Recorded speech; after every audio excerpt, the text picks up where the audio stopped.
चलिए अब हम लेते हैं एक और चित्र और उस चित्र के आधार पर आपको समझाने का प्रयास करते हैं कि दो अलग अलग कोण, अभी तो हम एंगल ए को लिए, इसके बाद जब एंगल सी रहेगा तो हमारा लंब कौन सा होगा, इस तरह का प्रश्न देखते हैं। जैसे अगर हम एक समकोण त्रिभुज ABC ले लें, ये A है, ये B है और ये C है, तो ये वाला कोण यदि आपका समकोण है तो ये तो कंफर्म हो गया ना कि ये कर्ण है, और जब ये कर्ण हो गया तो इसको हम लोग क्या कहते हैं, हाइपोटेनियस यानी H।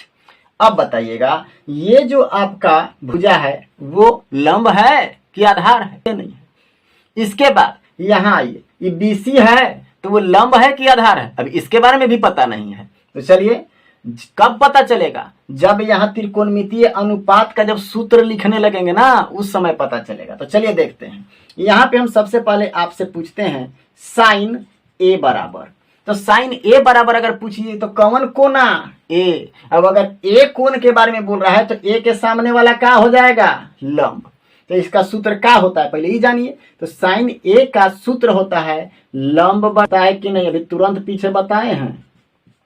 तो लंब को क्या कहा जाता है, P, और कर्ण को क्या कहा जाता है, सॉरी कर्ण को क्या बोला जाता है, H, यानी हाइपोटेनियस बोला जाता है कि नहीं। अब ये बताइए कि इस त्रिभुजवा में जो भुजा है वो भुजा कौन कौन लिखाएगा। तो देखिएगा लंब जो है ना A के आधार पे ढूंढना है, तो A के सामने वाला लंब कौन सा होगा, BC। तो यहाँ क्या लिख दें, BC बटा कर्ण कौन होगा, तो कर्ण आप देख रहे हैं यहाँ सामने दिखाई दे रहा होगा, कौन सा, बड़का AC। हो गया कि नहीं, अब पहचानने में दिक्कत है क्या। एक चीज बताइए, अगर हम जल्दी से आपसे एक और सवाल पूछ दें और यहाँ पे बोल दें कि cos B का वैल्यू बताइए ना, तो सूत्र तो आपको याद होगा, क्या चीज, आधार बटा कर्ण। ल आधार बटा कर्ण ले लीजिए, ठीक है। तो आधार को हम लोग क्या लिखते हैं, सॉरी यहाँ आधार बटा कर्ण लिखना है ना, तो आधार को हम लोग क्या लिखेंगे, B, और कर्ण को क्या लिख देंगे, कर्ण को लिख देंगे H। अब बताइए यहाँ B के लिए आधार चाहिए, ये जो A के लिए ना, अब क्या होगा, कर्ण होगा कि लंब होगा B के लिए, वो बताना है। तो कॉस का सूत्र क्या है, आधार बटा कर्ण। ये तो दिमाग में है कि आधार पहले लिखना है, तो आधार है कौन, तो B के सामने वाला कोना कौन सा है, सॉरी देखिएगा, हाँ ओ हो गलत हो गया। देखिए यहाँ B कोना नहीं आएगा क्योंकि B तो समकोण है, न्यून कोण वाला आएगा, तो इसके जगह पर कौन सा कोण आ जाएगा, C। अगर C आ गया तो आधार B बटा कर्ण H। चलिए आधार अब चाहिए, तो C के सामने वाला कौन होगा, लंब होगा ना, तो C के सामने वाला तो लंब हो गया। अब हमको लिखना क्या है, आधार। तो C के सामने वाला जब लंब हो गया, अभी कर्ण हो गया, तो आधार कौन बच गया, BC है ना, तो BC। आगे चले, अब यहाँ कर्ण है तो कर्ण तो बदलवे नहीं करता है, तो हम लोग क्या लिख दें, AC है ना।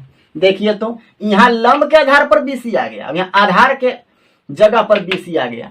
काहे ऐसा हुआ, कोण बदलने के कारण। अगर कोण नहीं बदलता तो ये अनुपात नहीं बदलता, इसी को तो कहा जाता है त्रिकोणमितीय अनुपात। अगर ई समझ में आ गया ना तो पूरा त्रिकोणमितीय अनुपात समझ में आ गया, समझिए।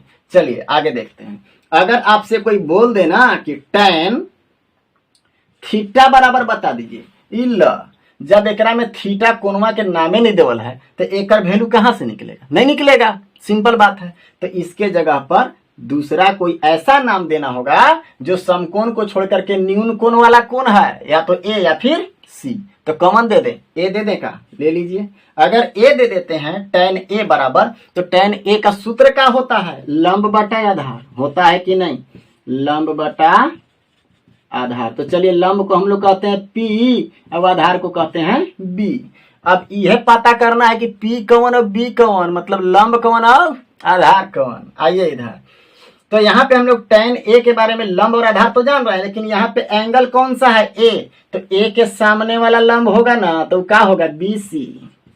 आओ बताओ, अब एगो आधार बच गया, तो आधार कौन होगा, तो जब ई वाला लंब हो गया A के सामने वाला, तो आधार तो यह होगा AB, क्योंकि कर्ण तो क्लियर है ना कि वो कर्ण नहीं बदलेगा।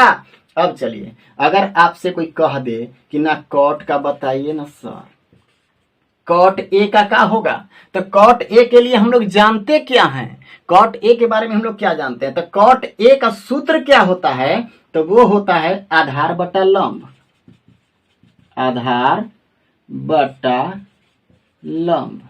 आधार को हम लोग बी कहते हैं और लंब को पी कहते हैं। अब एक बात बताइए, आधार हमको चाहिए लेकिन किस कोण का? ए का। तो ए यहाँ है ना, इसके लिए आधार कौन सा होगा? तो इसके लिए लंब तो हो गया बीसी, तो आधार कौन सा होगा? A B.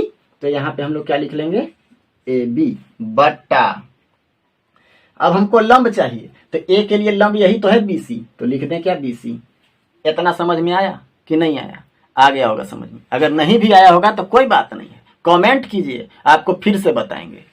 जब तक नहीं आएगा तब तक बताएंगे और बिना समझाए छोड़ेंगे नहीं। आगे चलिए, आगे हम लोग देखते हैं थोड़ा कॉसेक के बारे में। COSEC, cosec. सी को ले लेते हैं अब की बार। अगर हम कॉसेक सी को लेकर के चलें तो थोड़ा सा ध्यान दीजिएगा, एंगल कौन सा है? सी। एंगल कुछ भी रहे, हमको कॉसेक का सूत्र तो मालूम होना चाहिए। तो कॉसेक का सूत्र क्या होता है पहले ये बताइए। तो कॉसेक का सूत्र जो होता है ना, उस साइन का उल्टा होता है। तो साइन का होता है P बटा H, मतलब लंब बटा कर्ण, और उसको पलट दीजिए तो कर्ण चला जाएगा ऊपर और लंब आ जाएगा नीचे। तो यहाँ पे हम लोग क्या लिख लेंगे? कर्ण बटा क्या हो जाएगा? लंब। होगा कि नहीं? और कर्ण को हम लोग क्या कहते हैं? H से हाइपोटेनियस, और लंब को क्या कहते हैं? P। अब बताइए कि C के लिए कर्ण कौन सा है? तो सबे के लिए कर्ण उहे है। कौन? AC। तो लिख लीजिए AC। लंब कौन है? किसके लिए? C के लिए। तो C देख रहे हैं आप, यहाँ यहाँ आपका C है, और C के लिए कौन चीज चाहिए? लंब चाहिए ना। तो लंब AB होगा, यहाँ पे आप लिख लेंगे AB। उम्मीद है आपको ये सूत्र या फिर भुजाओं को अनुपात ज्ञात करने में अब कोई कठिनाई नहीं होगा। अब अगर कठिनाई नहीं हो रहा है तो अब आपको हम अगले पार्ट में बताएंगे कि किस प्रकार से याद किया जाए क्या चीज? त्रिकोणमितीय अनुपात का सूत्र, साइन थीटा बराबर। ऐसे तो याद करने का तरीका बताइए दिए हैं।